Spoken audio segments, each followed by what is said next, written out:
Did you know you could actually save a ton of time, skip those dreaded lines, and dodge some massive administrative headaches, all just by paying your Midland County property tax online? You can do it from literally anywhere in the world. Welcome to another Explainer.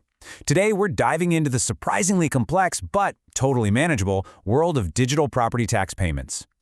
Online portals are completely changing how we handle our civic duties. They add so much convenience. But as we're going to see, getting it right out of the gate requires just a little bit of specific knowledge. Okay, so before we click a single link or type in a credit card number, we actually have to solve a pretty funny geographical plot twist. Which Midland County are you actually in?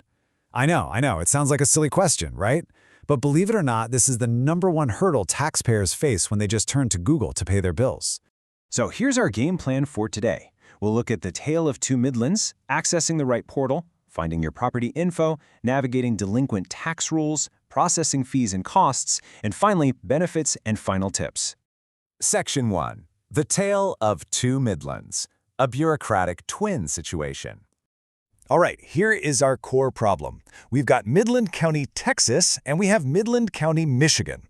Two totally different states with entirely different statutory rules, administrative structures, and crucially, different online payment gateways. If you aren't paying close attention here, you could very easily end up trying to send your hard-earned tax dollars to completely the wrong state government. Moving on to Section 2, accessing the right portal. Where to go to pay? There's a really stark contrast in how these two places handle things. Down in Texas, the system centralizes everything through the Midland Central Appraisal Districts, or MCAD. You just go to their site, easily set up a secure account, and it seamlessly links you right out to their GDS or SDS payment gateways. But up in Michigan? Well, Michigan requires you to juggle completely different portals depending on what time of year it is and your local municipality. For current taxes, you actually have to go to your local city or township site. But if you fall behind, that collection authority shifts entirely over to the county level, and you'll use systems like BSA Online and GovPros. Section 3. Finding your property info, the search process. Now, if you're in Texas, this process is incredibly straightforward. You just navigate to the MCAD online portal, and you can search by your property address, your geographic ID, or your owner name. And hey, here's a great pro tip for that Texas portal. If you're searching by owner name, you actually only need to enter the first part of your last name to pull up the records. Super easy. Once you find your property, you simply click over to the payment gateway right from that very record. But if you're in the city of Midland, Michigan, you really have to watch out for this sneaky little technical gotcha when you're dealing with delinquent taxes at the county level. First, you access the BSNA online database to find your local parcel ID. But wait, there's a catch. The county system actually requires a 14-digit format, so you have to manually modify your local parcel ID by adding a 180 at the very start and a 00 at the very end, just to make the county's GovPro system recognize it.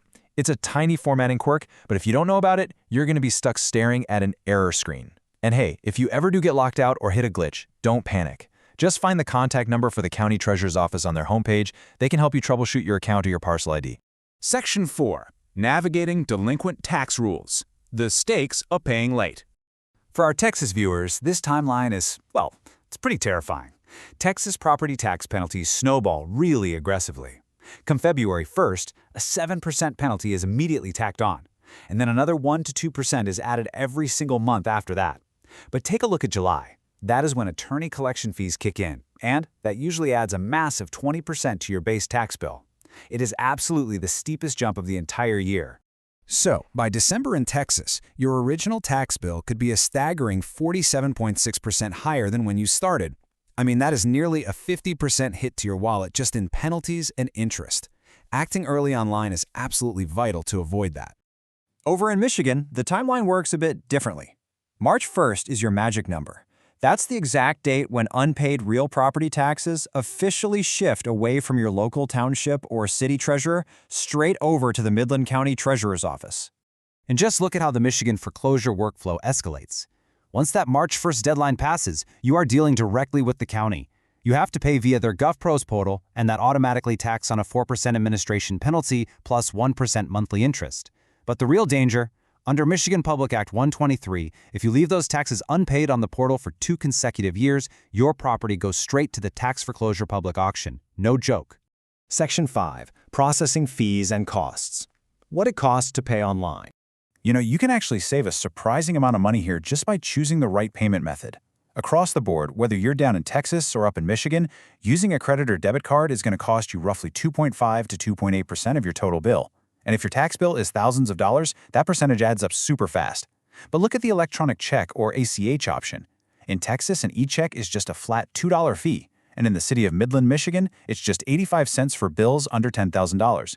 So definitely grab your checking account and routing numbers, because skipping the credit card is a massive money saver. Section 6. Benefits and final tips. Why you should pay online.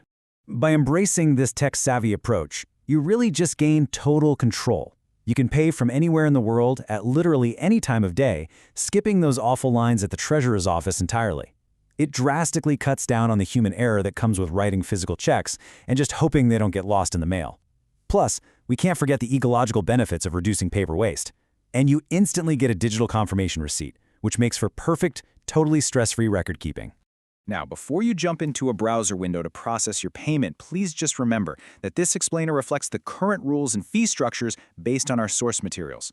Local municipal policies, third-party processing fees, and those exact dates can and do update over time. So you should always double-check the official county site, whether that's in Texas or Michigan, just to make sure you have the absolute latest updates. So, with all this structured knowledge in hand, the geographical confusion completely cleared up, and the fee structures decoded, which Midland portal will you be logging into today to clear that balance and secure your peace of mind? Thanks for joining me for this explainer, and happy navigating.